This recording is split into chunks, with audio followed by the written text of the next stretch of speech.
নমস্কার বন্ধুরা। মৌসুম বদলের এই সময়ে গলা ব্যথা, খুসখুসে কাশি এগুলো সাধারণ সমস্যা।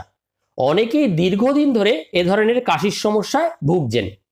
অ্যালার্জির ওষুধ, কাশির ওষুধ খাচ্ছেন, কিন্তু পুরোপুরি কিছুতেই সারছে না। দীর্ঘদিনের খুসখুসে কাশি একটি বিরক্তকর সমস্যা। দীর্ঘস্থায়ী কাশি থেকে ঘুমের ব্যাঘাত ঘটা, ক্লান্তিবোধ এগুলোও খুব সাধারণ। এছাড়া গুরুতর ক্ষেত্রে বমি, হালকা মাথা যন্ত্রণা, বুকে ব্যথাও হতে পারে। দীর্ঘস্থায়ী কাশিকে চিকিৎসা বিজ্ঞানের ভাষায় বলে ক্রনিক কফ। প্রাপ্তবয়স্ক মানুষ ও শিশুর কাশি যথাক্রমে 8 ও 4 সপ্তাহের বেশি থাকলে তাকে আমরা বলি ক্রনিক কফ। আজ তাই এই পর্বে আপনাদের বুঝিয়ে বলবো: 1. বিভিন্ন ধরনের কাশির কারণ। 2. কখন ও কোন ধরনের কাশির ক্ষেত্রে সতর্ক হতে হবে। 3. কখন নিজেরাই কিছু করার চেষ্টা করবেন। 4. কখন অবশ্যই ডাক্তারের পরামর্শ নেবেন। 5. কাশি কমাতে ঘরোয়া কি কি সমাধান প্রয়োগ করবেন। 6. কি ওষুধ প্রয়োগ করবেন না। আশা করি এরপর আপনাদের আর কাশি সংক্রান্ত সমস্যার কোনো প্রশ্নই মনে আসবে না। তাই অবশ্যই পর্বটি শেষ পর্যন্ত দেখতে থাকুন।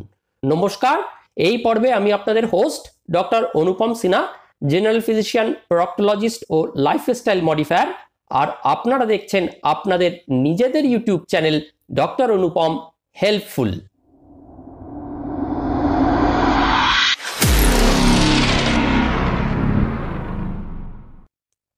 কখনো কখনো দীর্ঘস্থায়ী কাশির কারণ চিহ্নিত করা খুব কঠিন হয়ে যায় আমাদের জন্য, ডাক্তারদের জন্য। আমরাও কাশিকে খুব ভয় পাই। তবে সবচেয়ে সাধারণ যে কারণগুলো হলো সেগুলো হলো: 1. তামাকের ব্যবহার, 2. Post nasal drip, 3. হাঁপানি, 4. Acid reflux. অন্তর্নিহিত সমস্যাটি যতক্ষণ না মূল অবধি আমরা পৌঁছাতে পারি ততক্ষণ অবধি কিন্তু দীর্ঘমেয়াদী কাশি নিরাময় করা খুব মুশকিল। এবার বলি কারণগুলো। নাম্বার 1, কফ ভেরিয়েন্ট অ্যাজমা। কফ ভেরিয়েন্ট অ্যাজমাটা কি? শুষ্ক কাশি ছাড়া অ্যাজমা বা হাঁপানির অন্যান্য উপসর্গ, যেমন শ্বাসকষ্ট, বুকে চাপ ধরা ভাব, বুকে শব্দ হওয়া, ঘর ঘর ভাব, এগুলো প্রকাশ পায় না, শুধু কাশি। এক্ষেত্রে শুষ্ক কাশি কিন্তু একমাত্র উপসর্গ। তাই আর এই ধরনের কাশি সাধারণত রাত্রের দিকে বেড়ে যায়। ধুলো, বালি, ফুলের রেণু, শীততাপ নিয়ন্ত্রিত যন্ত্রের ঠান্ডা বাতাস ইত্যাদিতেও কাশির প্রকোপ বেড়ে যায়। এগুলো সাধারণত অ্যালার্জি থেকে হয়। অ্যাজমা হয়েছে যদি সন্দেহ হয়, আপনি যখন ডাক্তারের কাছে যাবেন, ডাক্তারই আপনাকে ব্রিদিং টেস্ট বা পালমোনারি ফাংশন টেস্ট এগুলো করবেন এবং প্রয়োজনে তিনি আপনাকে ইনহেলার ব্যবহারের পরামর্শ দেবেন। 2. নাকের থেকে কাশি হয়, post nasal drip. Post nasal ড্রিপে হয় কি, নাকের ভেতর দিকে যে উৎপাদিত তরল সেগুলো ফোটায় ফোটায় গলায় পড়ে এবং প্রতিনিয়ত আলজিভ ও ভোকাল কর্ড ষড়যন্ত্রের মধ্যে পড়ে সেগুলো ইরিটেট করে কাশতে বাধ্য করে। ভাইরাল সংক্রমণ, ব্যাকটেরিয়াল সংক্রমণ, সাইনোসাইটিস, অ্যালার্জি, অনবরত হাসি, কাশি এক্ষেত্রে পোস্টনাজাল ড্রিপের কারণ হতে পারে। 3. পেটের থেকে কাশি, GERD, gastro oesophageal reflux disease. এক্ষেত্রে পেটের অ্যাসিডের তলার দিকে না গিয়ে খাদ্যনালীর দিকে চলে আসাকে বলে গ্যাস্ট্রো ইসোফেজিয়াল রিফ্লাক্স ডিজিজ। এ থেকে কি কাশি, গলা, বুক জ্বালা, মুখে অম্ল ভাব, আর টক টেকো ভাব সবসময় থাকে। বিভিন্ন ধরনের খাবার যেমন ক্যাফেইন, চকলেট, অ্যালকোহল, টক জাতীয় খাবার এগুলো খেলে জিআরডিটা বাড়ে, গ্যাস্ট্রোএসোফেজিয়াল রিফ্লাক্স ডিজিজ বাড়ে। এছাড়া মোটা পা, ধূমপান, বেশি খাবার খেয়ে ফেলা, বেশি স্পাইসি খাবার খাওয়া, এগুলোর ক্ষেত্রেও এই গ্যাস্ট্রোএসোফেজিয়াল রিফ্লাক্স ডিজিজ থেকে কাশির কিন্তু তৈরি হয়। 4. শ্বাসনালীতে কোনো সংক্রমণ, ভাইরাল সংক্রমণ হয়। অনেক সময় ঠান্ডার উপসর্গ, প্রথমে হাঁচি, কাশি, নাক দিয়ে একটু জল গড়ানো, এটা চলে গিয়ে কাশি আরম্ভ হয়। কয়েক সপ্তাহ ধরে এই কাশিটা কিন্তু থাকতে পারে। ভাইরাসের কারণে শ্বাসনালীটা অতিরিক্ত মাত্রায় সংবেদনশীল হয়ে পড়ে আমাদের, যার ফলে ঋতু পরিবর্তনের সময় ভাইরাল কাফগুলো ভীষণ হয় এবং অনেক দিন ধরে ভোগাতে থাকে। কোনো কাশির ওষুধ দিয়ে কিন্তু নিরাময় করা যায় না। 5. ওষুধ। অনেক সময় ওষুধ থেকেও কাশি হয়। অনেক সময় অনেক কিছু কারণ খুঁজে পাওয়া যাচ্ছে না, কিন্তু কাশি সারছে না। দেখা যায় যে এসি ইনহিবিটর, সাধারণত বড়রা যারা প্রেশারের এই জাতীয় ওষুধ খান, এই ওষুধের একটা পার্শ্ববর্তী প্রতিক্রিয়া হচ্ছে কাশি। সাধারণত কাশির রোগীদের 1/3, 1/3 এই ওষুধ খান এবং দীর্ঘমেয়াদী কাশিতে ভুগতে থাকেন। তাই যখন আমরা কাশির কারণ উল্লেখ করবো বা জানতে চাইবো, ডাক্তারদের আপনাদের ওষুধ সম্বন্ধেও কিন্তু একটু অবগত করাবেন। এরপরে হচ্ছে কি কি কারণ হলে আপনারা সতর্ক থাকবেন। নিচের লক্ষণগুলো থাকলে অবশ্যই সতর্ক থাকবেন এবং দ্রুত চিকিৎসকের সঙ্গে যোগাযোগ করবেন। কেননা এক্ষেত্রে দীর্ঘমেয়াদী কাশি কোনো সময় ক্যান্সার, কোনো সময় টিবি, যক্ষার মতো জীবনদায়ী রোগের আভাস, নাশকারী রোগের আভাস হতে পারে। এই লক্ষণগুলো কি কি? নাম্বার 1, কাশিতে রক্ত। খুব খারাপ কিন্তু। 2 নম্বর প্রচন্ড জ্বর বা 3 সপ্তাহের বেশি অল্প অল্প জ্বর সাথে কাশি, শ্বাসকষ্ট। 4 নম্বর হচ্ছে দিনে দিনে ওজন, কাশির সাথে ওজন কমে যাওয়া। 5 নম্বর বুকে ব্যথা। 6 নম্বর আগে ফ্যামিলিতে কারো ক্যান্সারের ইতিহাস ছিল বা এই রোগীরই কাশি হওয়ার আগে ক্যান্সারের একটা ইতিহাস ছিল, এক্ষেত্রে আপনারা অতিরিক্ত সমস্যা সাবধান হবেন। এবার কিভাবে ঘরোয়া উপায়ে প্রথমে আপনারা চেষ্টা করবেন কাশিটা মেটানো। ঘরোয়া কিছু উপাদান দিয়ে এটা কমানো, অনেকটা কন্ট্রোল করে নেওয়া সম্ভব। কি করে শুষ্ক কাশির হাত থেকে রেহাই পাবেন, এইভাবে এগুলো একটু বলে দিচ্ছি। এগুলো ঘরের খুব সাধারণ উপাদান, এগুলো দিয়ে অনেকটা আপনারা নিজেরাই কন্ট্রোল করতে পারবেন। বারবার বলছি, ওষুধ প্রয়োগ করবেন না কিন্তু ডাক্তারের পরামর্শ ছাড়া। উপাদানগুলো কি? নাম্বার 1 আদা। কাশির সমস্যা দ্রুত সমাধান করতে আদার কিন্তু জুড়ি নেই। আদায় থাকে অ্যান্টিমাইক্রোবিয়াল এজেন্ট, জীবাণুনাশক উপাদান, এছাড়া একটা ভোলাটাইল অয়েল। অ্যান্টি ইনফ্ল্যামেটরি ও প্রদাহনাশক উপাদানগুলো আদায় রয়েছে বলেই আদা রোগ প্রতিরোধ ক্ষমতা বাড়ায়, রেসপিরেটরি ট্র্যাকের শ্লেষ্মা জমার হাত থেকে মুক্তি দেয় আদা। নানা গবেষণায় দেখা গেছে শ্বাসনালীতে শ্বাস ঢোকার যে পথ, ব্রঙ্কিওলসগুলোর মাসেলগুলোকে শিথিল করতে পারে। আদার যে উপাদানগুলো আছে সেগুলো শিথিল করতে পারে, রিল্যাক্স করে কাশির সমস্যা দূর করতে পারে। এছাড়া আদা কিভাবে খাবেন? একটু নুনে লাগিয়ে কাঁচা চুষে খেতে পারেন, শুকনো খেতে পারেন, চায়ের সাথে মিশিয়ে খেতে পারেন। নাম্বার 2 মধু বা হানি। কাশি উপশমে দীর্ঘদিন ধরেই মধুর ব্যবহার চলছে। মধুর উপকারিতা নতুন করে বলা যায় আর দরকার নেই। মধুতে রয়েছে যথেষ্ট মাত্রা antioxidant, anti inflammatory, antimicrobial agent. শুকনো কাশিতে যারা ভুগছেন তাৎক্ষণিক আরাম পেলে মধুর কোনো বিকল্প নেই। কি করবেন? ঈষদ উষ্ণ গরম জল করবেন 1 কাপ, তার মধ্যে 1 চামচ মধু দিয়ে দেবেন এবং এটা সিপ করে আস্তে আস্তে খেতে দেবেন। একদম তৎক্ষণাৎ গলা সুরসুর করা, খুসখুস করা, রেসপিরেটরি ট্র্যাকের শুষ্কতা থেকে যে কাশি মুহূর্তের মধ্যে যায়।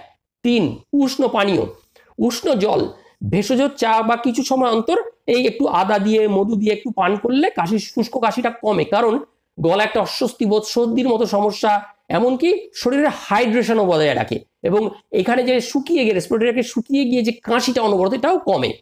4 পুদিনা পাতা। পুদিনা পাতায় থাকে একরকম কেমিক্যাল মেনথল, যা গলার স্নায়ুগুলোকে প্যারালাইজড, অসাড় করে দেয়, যার ফলে বারবার কাশির দমক আসাটা কমে। তাই চায়ের মধ্যে 3-4টি পুদিনা পাতা দিয়ে ফুটিয়ে তারপর খান, অবাক হয়ে যাবেন, উপকার দেখে আশ্চর্য হয়ে যাবেন। 5 হলুদ। কাশির সমস্যা যারা দীর্ঘদিন ভুগছেন তাদের কাছে হলুদ আশীর্বাদ স্বরূপ। প্রতিটি বাড়িতেই হলুদ থাকে। হলুদের অ্যান্টিভাইরাল গুণাবলী, অ্যান্টিমাইক্রোবিয়াল গুণাবলী কারো কাছে এখন অজানা নেই। হলুদের মধ্যে রয়েছে অ্যান্টিমাইক্রোবিয়াল, অ্যান্টি ইনফ্ল্যামেটরি উপাদান। বিভিন্ন ওষুধ এবং আয়ুর্বেদিক ওষুধে প্রচুর পরিমাণে হলুদ দেওয়া হয়। দুধের মধ্যে, এই সেন্ট্রাল গভর্নমেন্ট থেকে এটা প্রচার করা হচ্ছে, দুধের মধ্যে একটু হলুদ মিশিয়ে খান, দারুণ উপকার পাবেন। এটাকে বলে গোল্ডেন মিল্ক। সারা বছর সর্দি কাশির হাত থেকেও কিন্তু খুব সুন্দরভাবে রেহাই পাবেন। এবার আসছি কি খাবেন না, ওষুধটা বলবো লাস্টে। কি খাবেন না? 1 ক্যাফেইন যুক্ত পানীয়। বেশি কাশি হলে চা বা কফি, এটা শুনতে অবাক লাগলেও ক্যাফেইন যুক্ত পানীয় কম খান, কারণ এতে গলারও শুকিয়ে যায়, রেসপিরেটরি শ্লেষ্মা শুকিয়ে যায়। তার বদলে ওই যে বললাম, ঈষদ উষ্ণ গরম জলে একটু আদা ফেলে বা একটু আদার ছেঁচে রস করে মধু দিয়ে খান। 2 নম্বর ভাজা খাওয়ার। ভাজা খাওয়ারে তেল কফ বাড়ে, কফ কাশি এগুলো হলে এই তেলে ভাজা ভুজি এগুলো খাবেন না, এগুলো অ্যালার্জেন হিসেবে কাজ করে। তাছাড়া ওই যে বললাম গ্যাস্ট্রোএসোফেজিয়াল রিফ্লাক্স ডিস, অম্বলের প্রবণতা বাড়বে। এই গ্যাস্ট্রোএসোফেজিয়াল রিফ্লাক্স থেকে অনেক সময় কাশি বাড়তে পারে। 3 প্রসেসড ফুড যেগুলো জাঙ্ক ফুড, ফাস্ট ফুড, এগুলো দেহের প্রতিরোধ ক্ষমতা কমায়। কাশি বেড়ে গেলে প্রসেসড ফুড সংক্রমণের সম্ভাবনা আরো বাড়িয়ে তোলে। তাই এই সময় পাউরুটি, চিপস, প্যাকেট জাতীয় স্ন্যাক্স এগুলো একদম এড়াবেন। 4 অ্যালকোহল শরীরকে ডিহাইড্রেট করে, শরীরের রোগ প্রতিরোধ ক্ষমতা কমায়, ফলে আরো ঠান্ডা লেগে যাওয়ার সমস্যা, যার ফলে অ্যালকোহলিক বেভারেজ বন্ধ রাখতে হবে। 5 ঠান্ডা খাওয়ার, আইসক্রিম, কোল্ড ড্রিঙ্কস, এগুলো আপনারা জানেনই, এগুলো একদমই খাবেন না। কারণ কফ কাশির মধ্যে ঠান্ডা লেগে সংক্রমণ হওয়ার চান্সটা, ভাইরালের মধ্যে যদি ব্যাকটেরিয়াল লেগে যায়, গুরুতর অবস্থা ডেভেলপ করবে। এইবার আসি ওষুধ। আপনাদের কাছে বিনীত হাত জোড়ে নিবেদন, ওষুধের প্রয়োগ করবেন না, বিশেষ করে কাশির সিরাপগুলোতে অনেক সময় কোডেন ডেরিভেটিভ, ডেক্সট্রোমরফ্যান বা কোডেন ডেরিভেটিভ থাকে, এগুলো কাশি বসিয়ে দেবে। অ্যান্টিহিস্টামিনিক জাতীয় ওষুধ থাকে, এগুলো রেসপিরেটরি ট্র্যাকে কাশি বসিয়ে দেবে। আপনারা তো বুঝতে পারবেন না, আপনারা তো বুকে সাউন্ড শুনে ডাক্তারবাবুদের মধ্যে রঙ্কাই আছে, র্যালস আছে, বুকে ঘর করছে কিনা বুঝতে পারবেন না। কাশি বসে গেলে বিশেষ করে বাচ্চাদের প্রাণ নিয়ে টানাটানি হবে, হসপিটালাইজেশন লাগবে। নাম্বার 2 ব্রঙ্কোডাইলেটর সিরাপ, যেগুলোর মধ্যে স্যালবুটামল বা লিভোস্যালবুটামল আছে, এগুলো বয়স্কদের, অতিরিক্ত ছোটদের ঝট করে প্রয়োগ করবে না। এগুলো প্রয়োগ করলে বুকের ভেতর ভীষণ ধরপড় ধরপড় ধরপড় ধরপড় করে। সিম্পথোমাইমেটিক, এগুলো খেলে স্যালবুটামল জাতীয় ওষুধ খেলে ভীষণ ট্র্যাকিকার্ডিয়া হয়, হার্টের রেট বেড়ে যায়, হাত পা কাঁপতে থাকে, ফাইন্যান্স কাজ করার সময় দেখবেন হাত পা কাঁপছে। অতএব এই জাতীয় কাশির সিরাপগুলো প্রয়োগ করবেন না। গরম জলের ভাপ নিতে পারেন, ইনহেলার নিতে পারেন, যে কোনো রকম ইনহেলার, স্টেরয়েড বা ব্রঙ্কোডাইলেটর ইনহেলার ডাক্তারবাবুর পরামর্শে নিতে পারেন, ওভার টেলিফোন কনসাল্ট করেও নিতে পারেন।